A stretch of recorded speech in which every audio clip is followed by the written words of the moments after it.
بسم الله الرحمن الرحيم أعوذ بالله السميع العليم من الشيطان اللعين الرجيم بسم الله الرحمن الرحيم الحمد لله رب العالمين وصلى الله على محمد وآله الطيبين الطاهرين أما بعد فقد قال الله الحكيم في القرآن الكريم بسم الله الرحمن الرحيم يا أيها الرسول بلغ ما أنزل إليك من ربك وإن لم تفعل فما بلغت رسالته السلام عليكم ورحمة الله وبركاته غدير शनासी जे हवाले सां टी नशस्त खणी तव्हांजी ख़िदमत में हाज़िर थिया आहियूं। गुज़िश्ता नशस्त में असां हदीस غدير जी सनद जे हवाले सां अर्ज़ु कयो त हदीस غدير मुतवातिर आहे, तंहिंजे करे उन जे सनद ते गौर करण जी ज़रूरत न आहे। ऐं अहले सुन्नत सां ताल्लुक़ रखंदड़ केतिरा ई उलमा आहिनि जिन्हनि पंहिंजे किताबनि में तस्लीम कयो आहे ऐं हदीस غدير खे मुतवातिर करार ॾिनो आहे। उनखां पोइ बिलफ़र्ज़ असां चऊं था, अगरि असां फ़र्ज़ु कयो त असां चऊं ठीकु आहे हदीस غدير मुतवातिर न आहे, अगरचे मुतवातिर आहे, साबित आहे अहले सुन्नत अहले तशय्युअ जे नज़दीक। बिलफ़र्ज़ अगरि केरु चए थो अहले हदीस غدير मुतवातिर न आहे त पोइ इहा बहस थींदी त छा हदीस غدير जी सनद सही आहे, सही सनद सां रिवायत थी आहे हदीस غدير या न। अगरि सनद सही रखे थी त पोइ बि क़ाबिल क़बूल आहे, चाहे मुतवातिर न बि हुजे पोइ बि क़ाबिल क़बूल आहे, अगरि उनजी सनद सही आहे। लेकिन अगरि सनद सही न आहे हदीस غدير जी, जो मतिलबु आहे क़ाबिल क़बूल न आहे ऐं असां इनखे क़बूल नथा करे सघूं। शहदा शाहिदुन मिन अहलिहा जे मिस्ताक अहले सुन्नत जे काफ़ी उलमा इनखे तस्लीम कयो आहे त हदीस غدير जी सनद सही आहे ऐं हदीस غدير क़ाबिल क़बूल आहे, इनखे रद्द नथो करे सघिजे। नमूने तौरु असां केतिरा ई उलमा आहिनि, लेकिन सभिनी खे वक़्त जे दामन में गुंजाइश न आहे जो सभिनी खे ज़िक्र करे सघिजे। उन्हनि जे नालनि खे चंद असां तव्हांजी ख़िदमत में अर्ज़ु कयूं था। सभ खां पहिरीं अगरि ॾिसिजे इब्न हजर हैसमी पंहिंजी किताब अस्सवाइकुल मुहर्रिका जेको लिखियो ई तशय्युअ जे ख़िलाफ़ु वियो आहे, उन में तस्लीम कयो आहे हदीस غدير जी सिहत खे त हदीस غدير सही आहे, सफ़ा नंबर 42 ऐं 43 ते।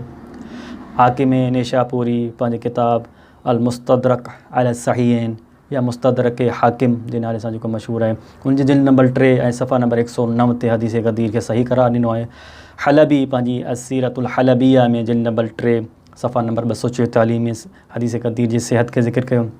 इब्न कसीर दिमश्की अल बिदाया व निहाया में हदीस غدير खे सही करार ॾिनो। तिरमिज़ी सहीह तिरमिज़ी में जिल्द नंबर 2 सफ़ा नंबर 98 में हदीस غدير खे सही करार ॾिनो। इब्न अब्दुल बर क़ुर्तबी या इब्न अब्दुल बिर क़ुर्तबी पंहिंजे किताब अल इस्तिआब में जिल्द नंबर 2 सफ़ो नंबर 373 ते हदीस غدير खे सही करार ॾिनो आहे, ज़िक्र कयो आहे।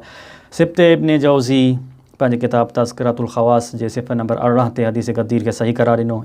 अबू जाफ़र तहावी मिशकातुल आसार जिल्द नंबर 2 सफ़ा नंबर 308 ते हदीस غدير जी सिहत खे ज़िक्र कयो। इब्न हजर अस्क़लानी पंहिंजे किताब फ़तहुल बारी जेका शरह आहे सही बुख़ारी जी, इन जे जिल्द नंबर 6 सफ़ा नंबर 61 ते हदीस غدير खे सही करार ॾिनो। शमसुद्दीन ज़हबी शाफ़ई पंहिंजे हिकु मुख़्तसर रिसालो ऐं किताब जेको लिखियो आहे, किताब जो तुरुक हदीस मन कुंत मौला हो, मन कुंत मौला वारी हदीस जा मुख़्तलिफ़ तरीक़ा कहिड़नि तरीक़नि सां ऐं कहिड़नि सिलसिले सनद सां उहा ज़िक्र थी आहे, ख़ासि उन मौज़ू ते लिखियो वियो आहे। उन में हदीस غدير खे सही करार ॾिनो।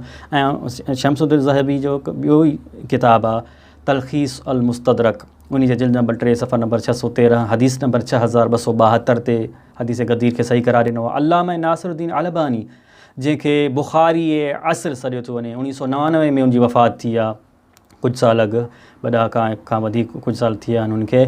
त उन पंहिंजे किताब इब्न आसिम जे किताब सुन्ना ते तहक़ीक़ कई आहे। सुन्ना इब्न आसिम तहक़ीक़ अलबानी उन ते तहक़ीक़ कई आहे उन किताब ते। उन में जिल्द नंबर 3 सफ़ा नंबर 566 इन में इन हदीस غدير खे सही करार ॾिनो। ऐं पंहिंजे ई ॿिए किताब अल्लामा नासिरुद्दीन अलबानी पंहिंजे किताब सिलसिलतुल अहादीस सहीहा सही अहादीस जेके आहिनि उन में उन्हनि खे ज़िक्र कयो अल्लामा अलबानी।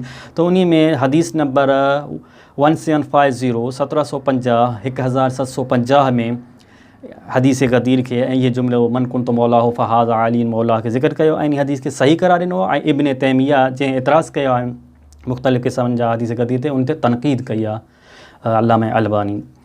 त त इहो हिकु सिलसिलो हुयो त हदीस गदीर सिहत रखे थी, अगरि बिलफर्ज़ तव्हां नथा मञो मुतवातिर न आहे त सही सनद सां साबित आहे हदीस गदीर त मौला अमीरुल मोमिनीन जी विलायत जो रसूल अकरम ऐलान कयो ऐं पाण खां पोइ उनखे पंहिंजो जानशीन ऐं ख़लीफ़ो मुक़ररु कयो। उनखां पोइ हिकु एतिराज़ जॾहिं मुखालिफ़िन इन ते आजिज़ अची वेंदा आहिनि त अगरि हदीस गदीर खे न मञियो वञे त ॿी का मुंहिंजे ख़्याल में ॿी का हदीस साबित नथी थी सघे तव्हांजे आॾो। त उनखां पोइ मुखालिफ़िन आजिज़ थी वेंदा आहिनि जॾहिं हदीस गदीर खे ॾिसनि था त सनद ते इश्काल नथा करे सघनि, एतिराज़ नथा करे सघनि, पोइ उन्हनि कुझु एतिराज़ कया आहिनि हदीस गदीर जे इन जुमिले ते, मसलन मतन ते, मसलन इन जुमिले ते मन कुंतु मौला हो फ़हाज़ा अलीयुन मौला हो ते, इहो मतन ते एतिराज़ जेका इन जुमिले ते एतिराज़, इहो असां इंशाअल्लाह अॻी नशिस्त में अर्ज़ु करे ऐं आख़िरी नशिस्त हूंदी असांजी ऐं तव्हांजे सहमतनि खे तमामु कंदासीं। तेसिताईं असां इजाज़त चाहींदासीं। अस्सलामु अलैकुम वरहमतुल्लाहि वबरकातुहू।